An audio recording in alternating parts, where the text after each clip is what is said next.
Salam la famille, c'est Chronique de l'Atlas, j'espère que vous allez bien. Autant on peut dire que c'était une très bonne semaine pour les Africains, il y en a beaucoup qui sont illustrés, mais malheureusement pour les Marocains, on peut dire qu'on a connu beaucoup mieux comme journée de Champions League. Par rapport à Hakimi, on a bien vu qu'il a fait son moins bon match en Champions League depuis le début de la saison. Il a clairement montré beaucoup moins d'activité sur son côté droit par rapport à d'habitude. Après on sait pas si c'est une baisse de régime de sa part ou si c'est des consignes qui lui ont été données, mais à sa décharge il faut quand même prendre en compte que collectivement le PSG a souffert énormément dans ce match. D'ailleurs on peut éventuellement considérer qu'il a une part de responsabilité sur le premier but de Leipzig. C'est vrai qu'il est en retard sur Angelino qui a largement le temps de centrer, mais il faut quand même remettre les choses dans leur contexte. S'il est en retard à ce moment-là, c'est surtout parce qu'au début de l'action, il couvre les espaces qui ont été laissés dans le dos de Marquinhos. Sinon, offensivement, il a vraiment apporté très peu. Par contre, ce qui est intéressant, c'est que quand on a vu l'entrée de Kerrer et qu'Hakimi est monté un peu plus haut en tant que piston, il lui a fallu juste une seule montée pour réussir à être dangereux, jusqu'à même gagner un penalty. Après, c'est vrai qu'il n'a pas été converti, mais ça montre vraiment que dès qu'il se projette vers l'avant, Hakimi peut être très dangereux. Par contre, je pense que comme sur la première journée, s'il y a vraiment un Marocain qui sort du lot, c'est pas celui qu'on entendait le plus, mais c'est Mazraoui. Après, c'est vrai qu'il est dans une équipe de l'Ajax qui tourne très bien en ce moment, mais ça n'empêche pas qu'au niveau individuel, sa prestation elle est exceptionnelle. Encore une fois, dans le contenu, il a proposé des choses très intéressantes, que ce soit dans les duels au sol ou même dans les duels aériens.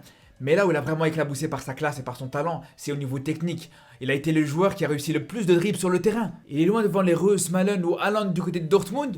Et il a réussi 2 fois plus de dribbles que Tadic ou encore Anthony du côté de l'Ajax. Par contre, du côté sénégalais, un peu comme chez les Marocains, là aussi on n'a pas connu une grande semaine. Il y a Mané qui fait un match vraiment décevant contre l'Atlético Madrid. Offensivement, c'était vraiment proche du néant. Il a réussi à déclencher qu'une seule frappe sur tout le match. Mais à côté de ça, il a réussi aucun dribble, aucun centre. Et le pire dans tout ça, c'est qu'en première mi-temps, il a perdu un ballon qui a failli coûter un but à Liverpool. Donc franchement, par rapport à Mané, on attend beaucoup plus de sa part. Après, il y a des joueurs comme Edouard Mendy. Là, pour le coup, on peut pas dire qu'il a fait un mauvais match. Mais contre Malmö, il a absolument rien eu à faire. Il a fait aucun arrêt sur le match. Après, pour ce qui est de Gay, autant sur le dernier match, il a été extraordinaire contre City.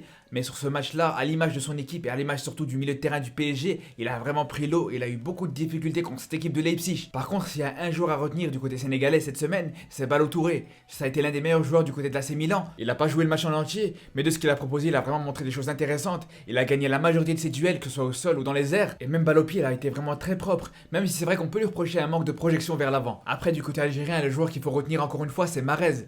C'est vrai que depuis le début de saison, il y en a beaucoup qui ont tendance à dramatiser sur sa situation avec City. On le voit d'ailleurs quasiment à chaque conférence de presse de Belmadi. Il y a les journalistes algériens qui posent énormément de questions, qui s'inquiètent vraiment sur la situation avec le manque de temps de jeu de Mahrez en club. Mais honnêtement, quand on voit les prestations qui sortent en Champions League, je pense qu'il n'y a vraiment pas de quoi s'alarmer. Et ici contre Bruges, on l'a bien vu, il a vraiment sorti un match XXL. Par contre, il y a un moment, il faudra que l'UEFA arrête de boycotter les Africains, parce que là, ça commence à faire trop. On se rappelle déjà l'année dernière, c'était Mahrez qui a qualifié City en finale contre le PSG, et c'était Ruben Dias qui avait été l'homme du match. Et là encore une fois, ça a été Cancelo l'homme du match, alors que sur les 5 buts contre Bruges, Mahrez il se met un doublé et il a une participation sur le 3e but. Après vous allez me dire ouais mais dans son doublé il met un penalty. Mais justement, même son penalty c'est lui qui le provoque. Donc franchement faut arrêter. Qu'est-ce qu'il lui aurait fallu de plus pour qu'il soit homme du match? On sait très bien que si ça avait été un joueur comme De Bruyne ou Gabriel Jesus qui avait fait exactement le même match que Mahrez, l'UEFA ils auraient pas hésité une seule seconde à les désigner homme du match. Et d'ailleurs si le match de Mahrez ça aurait été contre un adversaire un peu plus relevé que Bruges, il aurait même pu être le meilleur africain de la semaine. Mais là on a bien vu que sur cette journée de Champions League, la concurrence elle est beaucoup trop forte. Il y a énormément d'Africains qui se sont illustrés et justement tant mieux on va dire. Après chez les Ivoiriens, le joueur à retenir encore une fois c'est clairement Sébastien Haller.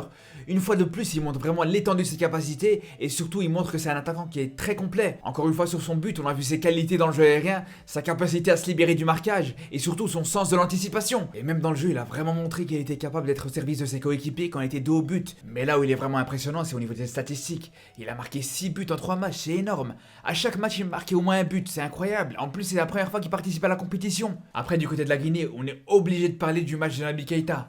Autant c'est vrai que c'est peut-être pas le meilleur africain de cette journée de Ligue des Champions, par contre le but qu'il a mis contre l'Atlético, c'est clairement le plus beau. Et je trouve justement que c'est une très bonne chose, parce que ça récompense vraiment son bon début de saison, et on commence vraiment à voir le Naby Keita qu'on attendait depuis des années avec Liverpool. Après c'est vrai que son match contre l'Atlético il n'était pas non plus irréprochable. On a vu sur le premier but de Griezmann qui s'est fait manger par João Félix juste avant, et c'est justement ce genre d'action qui montre vraiment ses lacunes défensives, et ça montre surtout que c'est le genre de choses qui lui manque pour devenir un élément indispensable dans le 11 des Reds. Enfin je pense que cette fois-ci Salah mérite complètement son titre de meilleur africain de la semaine.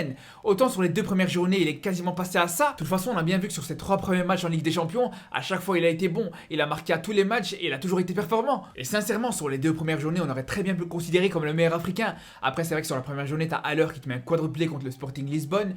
Et puis sur la deuxième journée, il y a Idrissa Gueye qui te sort une masterclass contre Manchester City. Donc à ce moment-là, c'est vrai que c'était très compliqué de considérer que Salah était au-dessus. Mais ça n'empêche pas que sur cette 3e journée, il n'y a absolument aucun débat. Salah est clairement le meilleur africain de la semaine. Mais moi, ce qui m'impressionne perso, c'est même pas son doublé contre l'Atlético, même si c'est vrai que son action sur le premier but, elle est incroyable. Mais au-delà de ça, je trouve que ce qui est vraiment impressionnant chez lui, c'est sa régularité en Champions League sur ce début de saison, dans un groupe qui est loin d'être facile. Et là, je pense qu'on est d'accord pour dire que ce groupe dans lequel se trouve Liverpool, c'est vraiment le groupe de la mort. Parce que quand tu sais que t'affrontes l'AC Milan, l'Atlético de Madrid et le FC Porto, franchement, il faut se lever très tôt. Et c'est surtout ça qui rajoute du crédit aux prestations de Salah. Parce que malgré qu'il est dans un groupe très difficile, ça l'empêche pas d'être vraiment régulier contre ces grosses équipes. Et s'il faut en rajouter une couche, c'est qu'il faut savoir que c'est le cas en Champions League, mais c'est aussi le cas en Premier League. Semaine après semaine, week-end après week-end, en championnat, il est toujours aussi impressionnant. Et ça, que ce soit contre les petites équipes comme Watford, mais on l'a vu aussi contre Manchester City, qui savait aussi être très performant contre les gros. On l'a vu avec son match stratosphérique, avec son but extraordinaire. D'ailleurs, quand on voit le niveau de Salah depuis ce début de saison, que ce soit en termes de statistiques, ou même au niveau du contenu des matchs,